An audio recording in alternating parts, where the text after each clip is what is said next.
kapatid, tayo po ay magpatuloy sa series po natin sa soteriology. Tayo po ay nasa part na kung saan pag-uusapan natin ang kasiguraduhan ng kaligtasan o yung eternal security or perseverance of the saints. Kasiguraduhan ng kaligtasan. Ang isang tunay na mananampalataya cannot lose their salvation and will persevere until the end. Kasi yung salvation nila is eternally secured by the power of God. Ang kaligtasan ay hindi nawawala. Ito ay pangwalang hanggang katiwasayan. Ibig kong sabihin, the true believer can never be lost. Ang tunay na mananampalataya ay hindi mawawala o maliligaw. Sabi sa John chapter 10 verse 25 to 29. John chapter 10 verse 25 to 29, sinagot sila ni Jesus. Sinabi ko na sa inyo at hindi kayo naniwala o hindi kayo naniniwala, ang mga gawang ginagawa ko sa pangalan ng aking Ama ay siyang nagpapatotoo sa akin. Subalit hindi kayo naniniwala sapagkat hindi kayo kabilang sa aking mga tupa. Pinakikinggan ng aking mga tupa ang aking tinig at sila'y aking kilala at sila'y sumusunod sa akin. Sila'y binigyan ko ng buhay na walang hanggan at kailan may hindi sila mapapahamak at hindi sila aagawin ng sinuman sa aking kamay.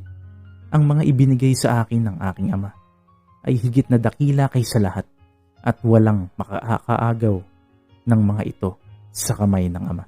Jesus answered them, I told you and you do not believe the works that I do in my Father's name. This testify of me, or that testifies. This testifies of me. But you do not believe because you are not of my sheep. My sheep hears my voice, and I know them, and they follow me. And I give eternal life to them, and they will never perish, and no one will snatch them out of my hand. My Father, who has given them to me, is greater than all, and no one is able to snatch them out of my Father's hand. In fact, sa binasa ko tapos ang usapan ang Panginoong Hesus mismo nagsabi. Siya mismo nagbigay sa atin ng kasiguraduhan ng ating kaligtasan na kung saan tayo ay tupa ng Diyos. Na ang tupa ng Diyos, kilala ng Diyos o kilala nila ang Diyos, ang tinig ng Diyos, kaya susunod sila. Ibig sabihin ng isang tunay na Kristiyano ay sumusunod sa Kanya. At ito ang kasiguraduhan. Ang Kristiyano na yon ay kailanman hindi makukuha sa kamay ng Panginoon. Can never be snatched away. Hindi makukuha ng sino man ang tupa ng Panginoon. Romans chapter 8 verse 29 to 39. 29 to 39, basahin po natin. Romans chapter 8. Sapagkat ang mga nakikilala niya nung una pa ay itinalaga naman niya na maging katulad ng larawan ng kanyang anak upang siya'y ang maging panganay sa maraming magkakapatid. At yaong mga itinalaga niya ay kanya namang tinawag at ang mga tinawag niya ay itinuring niyang ganap. Ang mga itinuring na ganap ay niluwalhati din naman niya. Ano nga ang ating sasabihin sa mga bagay na ito? Kung ang Diyos ay kakampi natin, sino ang laban sa atin? Siya na hindi ipinagkait ang kanyang sariling anak, kundi ibinigay dahil sa ating lahat. Bakit naman hindi ibibigay sa atin ng walang bayad ang lahat ng mga bagay? Sino ang nagsasakdal sa anumang laban sa mga pinili ng Diyos? Ang Diyos ang siyang umaaring ganap. Sino ang hahatol? Si Kristo? Jesus na namatay? Oo, Siyang muling binuhay mula sa mga patay, na siya ring nasa kanan ng Diyos, na siya ring namamagitan para sa atin. Sino ang makapaghihiwalay sa atin sa pag-ibig ni Kristo? Ang kahirapan ba o ang kapighatian? O ang pag-uusig? O ang tagutom? O ang kahubaran? O ang panganib? O ang tabak? Gaya ng nasusulat, dahil sa iyo kami pinapatay sa buong araw. Kami ay tinuturing na mga tupa sa katayan. Ngunit sa lahat ng mga bagay na ito, tayo higit pa sa mga nagtagumpay. Sa pamamagitan niya na sa atin ay umibig, sapagkat ako'y naniniwalang lubos na kahit ang kamatayan man, ni ang buhay, ni ang mga anghel, ni ang mga pinuno, ni ang mga bagay na kasalukuyan, ni ang mga bagay na darating, ni ang kapangyarihan, ni ang kataasan, ni ang kalaliman, ni ang alinpamang nilalang ay hindi makapaghihiwalay sa atin sa pag-ibig ng Diyos na kay Kristo Jesus na Panginoon natin. For those whom He foreknew, He also predestined to become conformed to the image of His Son, so that He would be the firstborn among many brethren. And this whom He predestined, He also called. And this whom He called, He also justifies. And this whom He justifies, He also glorified. What then shall we say? These things.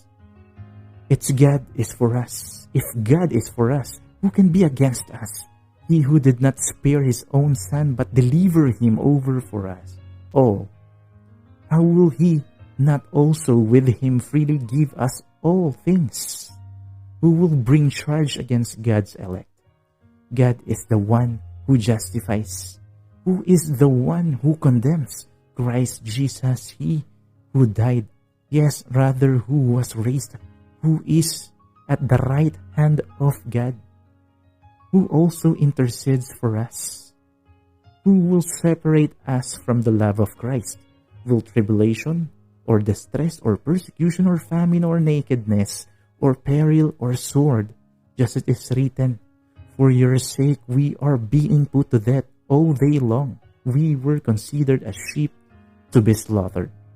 But in all these things we overwhelmingly conquer through Him who loved us. For I am convinced that neither death nor life, nor angels, nor height, nor depth, nor any other created things will be able to separate us from the love of God, which is in Christ Jesus our Lord. So, ang linaw.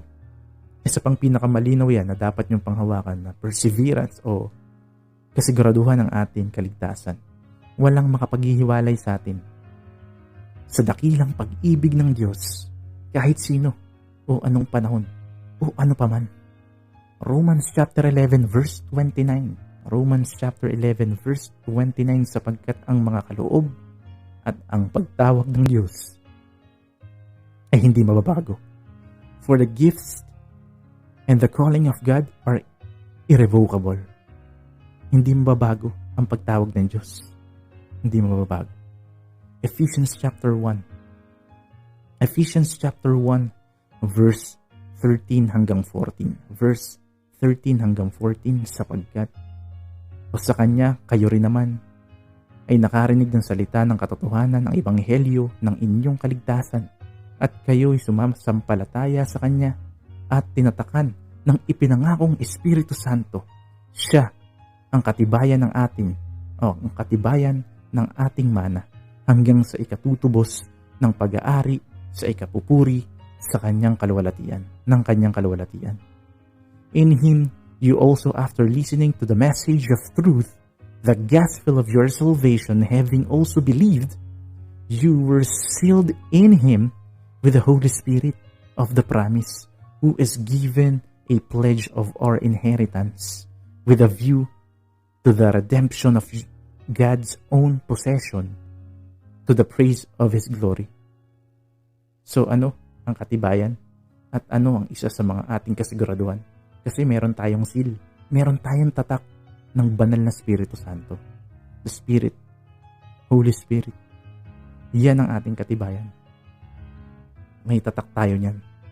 John chapter 6 verse 39 hanggang 40, hanggang verse 40.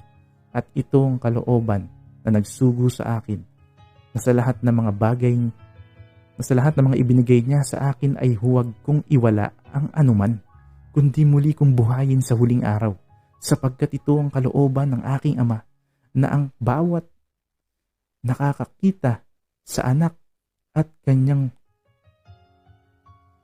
at sa kanya'y sumasampalataya ay magkakaroon ng buhay na walang hanggan, at muli kong siyang bubuhayin sa huling araw. This is the will of him who sent me, that of all that he has given me I lose nothing, but raise it up at the last day. For this is the will of my Father, that everyone who beholds the Son and believes in him will have eternal life, and I myself will raise him up at the last day. Ang buhay na walang hanggan ang katibayan ng ating kaligtasan. Ang linaw ng verse eh. Ito ang kalooban na nagsugo sa akin, na wala akong dapat iwala na anuman dun sa mga taong ibinigay niya sa akin. Sabing gano'n ng Panginoong Jesucristo. Ulitin ko, no? At ito ang kalooban na nagsugo sa akin, na sa lahat ng ibinigay niya sa akin ay huwag kong iwala ang anuman. Ang linaw eh. Kundi, anong sabi? Buhayin ko daw sa huling araw. Sigurado na ang ating inaasahan sa Panginoon kung ikaw ay tunay na sumasampalataya sa Kanya. Ang buhay na walang hanggan ay ang ating katibayan, ang ating kaligtasan. John chapter 5 verse 24, katotohanang sinasabi ko sa inyo, ang nakikinig ng aking salita at sumasampalataya sa Kanya na nagsugo sa akin ay may buhay na walang hanggan, at hindi darating sa kahatulan, kundi lumipat na sa buhay mula sa kamatayan. Ang Panginoong Hesus mismo ang nagsasabi niyan. If you truly believed in me, if you truly have faith in Christ, lumipat ka na mula sa kamatayan patungo sa buhay. Sabi ng Panginoong Hesus, meron ka ng buhay na walang hanggan. At ang sabi niya, hindi ka darating sa kahatulan. Hindi ka darating sa kahatulan. Truly, truly, I say to you. Gumamit siya ng salitang truly, truly. Ibig sabihin, they emphasis this truth. Doon sa sinasabihan niya, who hears my word and believes him who sent me has eternal life and does not come into judgment. Does not come into judgment, but has passed out of death into life. Tinakasan mo na yung judgment. Bakit? Napag-aralan natin ng nakaraan, pinapaging banal ka na positionally. No? Ang may buhay na walang hanggan ay hindi darating sa kahatulan.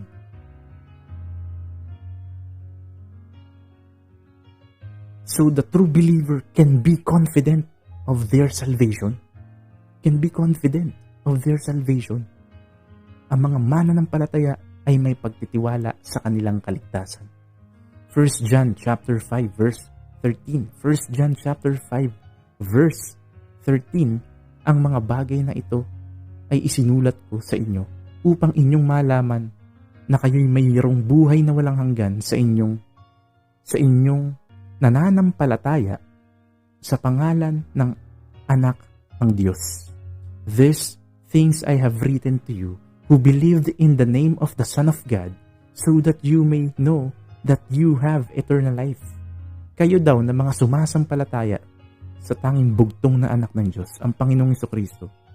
Sabi ni John the Beloved dito, gusto kong malaman nyo na meron kayong buhay na walang hanggan.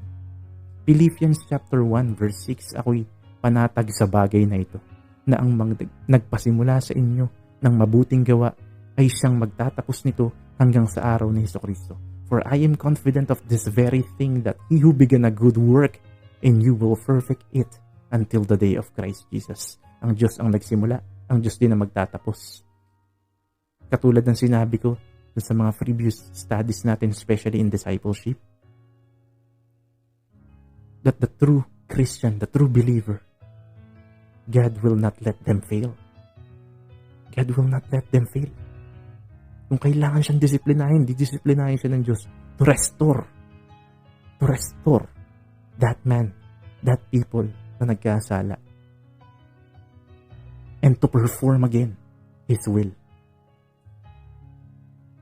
Jude 24 and 25. Jude verse 24 and 25. Ngayon, sa Kanya na may kakayanang mag-ingat sa inyo mula sa pagkatisod at sa inyo'y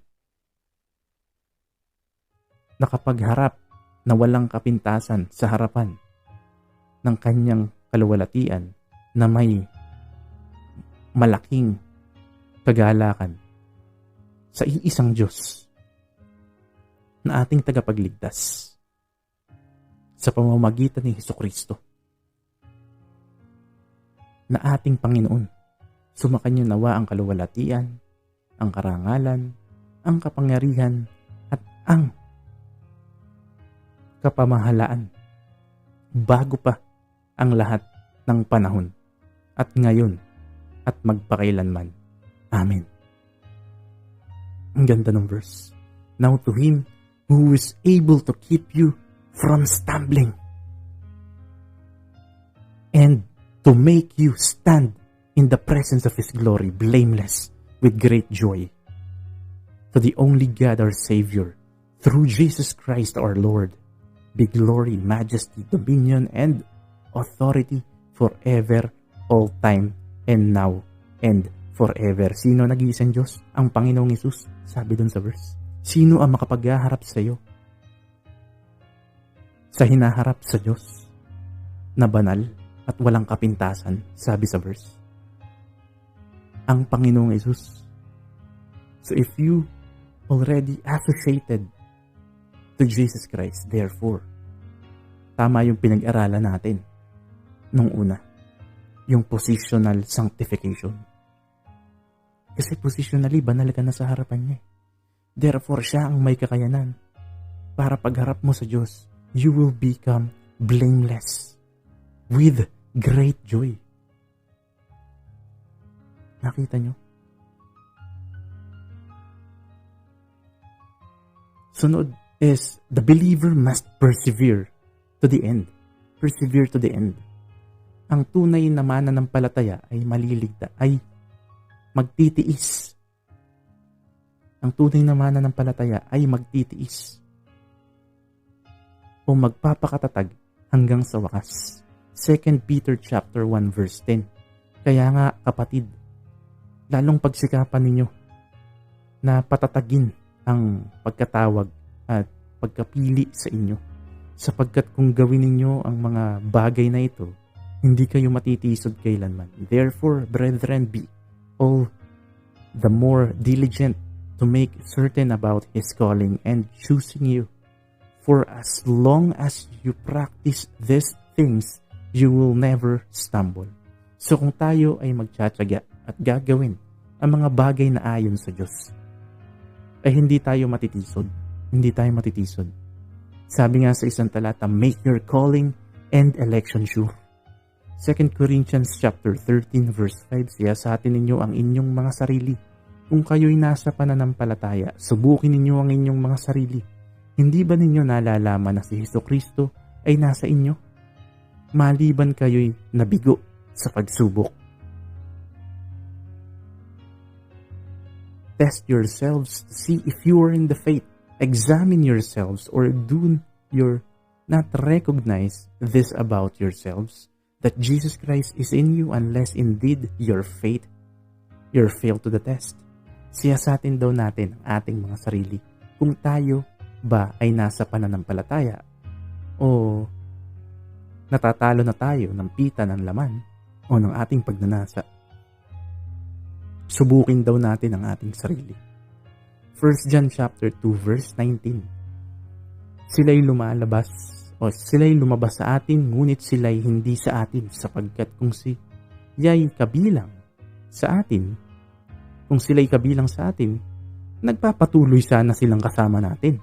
Ngunit Sa paglabas nila ay ginawa nilang maliwanag na silang lahat ay hindi kabilang sa atin. They went out from us, but they were not really of us. For if they had been of us, they would have remained with us. But they went out so that it would be shown that they all are not for of us. Ang mga di kabilang sa atin o hindi talaga tumanggap o sumampalataya sa Panginoong Hesus ay lumalabas at hindi nagpapatuloy sa pagsama sa atin. Ibig ko sabihin ng isang Kristiyano katulad ng pinag-aralan natin sa discipleship, if you have a copy of, kung wala pa kayong kopya ng discipleship, is you can ask me and so that I can give you the download link ng series ng discipleship. Ay nagpapatuloy. Ang isang tunay na mananampalataya ay nagpapatuloy. Nagpapatuloy. Ito yung sinasabing persevere until the end eh. Nagpapatuloy siya sa paglakad sa kabanalan. Nagpapatuloy siya sa pagbabasa ng Biblia. Nakikitaan mo siya ng bunga, nagpapatuloy siya paunti-unti. Kahit na sa kabila nito ay may downfall, may ups and down. Dahil hindi pa talaga tayo totally holy sa panahon ito because we are only positionally holy. John 3:16, sapagkat gayon na lamang ang pag-ibig ng Diyos sa sanlibutan na ibinigay niya ang kanyang tanging anak upang ang sino man ay sumampalataya ay huwag mapahama kundi magkaroon ng buhay na walang hanggan. For God so loved the world that He gave His only begotten Son, that whosoever believes in Him shall not perish but have eternal life. Yung word na believe dito, sa Greek, ang ibig sabihin po niyan, sa pagkakasulat, is keep on believing. Keep on believing. Yung mga letra na ginamit dyan at nabuo yung word na yan, ang katumbas niyan sa kanila, true context sa isang Hudyo, is keep on believing. Yun ang ibig sabihin nito sa Greek, sa original Greek. So ang isang tunay na Kristiyano was keep on believing. Keep on believing. Keep on repenting. Keep on believing. Matthew chapter 13 verse 20 to 23. Matthew chapter 13 verse 20 to 23. Ang nahahasik sa mga batuhan at iyong nakikinig ng salita at agad niyang tinanggap ito na may kagalakan. Na may kagalakan. Gayon may hindi siya nagkaugat kundi sandali lamang tumagal. At kapag dumating ang kapigatian o pag-uusig dahil sa salita ay kaagad siyang natitisod. Ang napahasik sa mga tinikan ay yaong nakikinig ng salita ngunit ang kabalisahan ng sanlibutan at ang daya ng mga kayamanan ay sumasakal sa salita at yun ay nagiging walang bunga. Ang napahasik naman sa mabuting lupa ay yung nakikinig ng salita at inuunawa ito. Na siya talagang namumunga. Ang isa ay 100 at ang isa ay 60 at ang iba na may 30. The one on whom seed was sown on the rocky places, this is the man who hears the word and immediately receives it with joy. Yet he has no firm root in himself, but it is only temporary. And when afflictions or persecution arises because of the word, immediately he falls away. And the one whom seed was sown among the thorns, this is the man who hears the word, and the worry of the world and deceitfulness of the wealth choke the word, and it becomes unfruitful. And the one whom seed was sown on the good soil, this is the man who hears the word and understand it, who need bears fruit and bring forth some 100-fold, some 60, and some 30. Ito ay parable of the sower. Ang nasa tinikan o yung namunga ng tinik hindi genuine Christian. Tunay na o hindi o tunay na Kristiyano, no? Hindi tunay na Kristiyano. Ngunit ang mga namunga ng mabuti ay siyang nagpapatuloy. Sabi diyan, at tunay na mananampalataya. And kung gusto nyo ng mas malalim pa na exposition, na paliwanag po dyan, o hindi naman sa malalim or gusto nating tutukan yung pag-aaral patungkol sa parable of the sower, you can also, merong part doon sa discipleship topic yan. And pwede nyo pong i-download or ask me to give you a complete series of discipleship. And also dito sa YouTube, meron akong separate video patungkol lamang sa talinhaga ng mga hasik. Matthew chapter 7 verse 21 to 23. Verse 21 to 23, hindi lahat ng nagsasabi sa aking Panginoon, Panginoon ay papasok sa kaharian ng langit, kundi ang gumagawa ng kalooban ng aking Ama na nasa langit. Sa mga araw na yon ay marami ang magsasabi sa akin, Panginoon, Panginoon, hindi ba nagpropesiya kami sa iyong pangalan at nagpalayas ng mga demonyo sa inyong pangalan? At sa inyong pangalan ay gumawa kami ng maraming mga gawang makapangyarihan at kung magkagayon ay ipinahayag ko sa inyo, sabi sa kanila ng Panginoon. Hindi ko kayo nakikilala kailanman, lumayo kayo sa akin, kayong mga gumagawa ng kasamaan. Not everyone who says to me, Lord, Lord, will enter the kingdom of heaven, but he who does the will of my Father who is in heaven will enter. Many will say to me on that day, Lord, Lord, did not prophesy in your name, and in your name cast out demons, and in your name perform many miracles? And then I will declare to them, I never knew you, depart from me, you who practice lawlessness. Hindi lahat ng nagsasabing Panginoon, Panginoon ay maliligtas, kundi yung gumaganap lamang ng kalooban ng Diyos. Again, in the discipleship topic, meron tayong deep study dyan or exposition dyan sa mga talatang ito na Matthew chapter 7. In fact, this is the main text of my discipleship series. Pwede nyo pong ma-download yun if you want a copy. But as of the moment, through the context na ating pinag-uusapan, we only define yung perseverance of the saints at yung kasiguraduhan ng kaligtasan. So makikita po natin dyan na malalaman natin talaga na ang isang tao ay Kristiyano when he performs his faith. Ligtas siya kasi meron siyang bunga. Kasi lumalabas sa kanyang pamumuhay si Kristo o ang mga qualities ng Panginoong Hesus.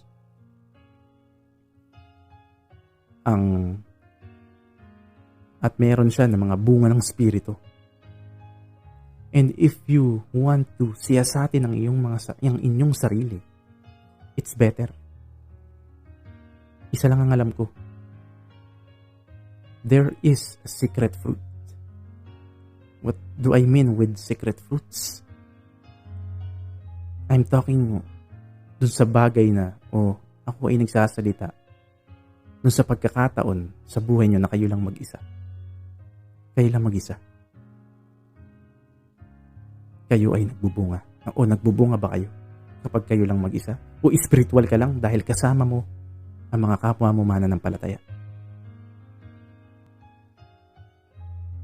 Mga kapatid,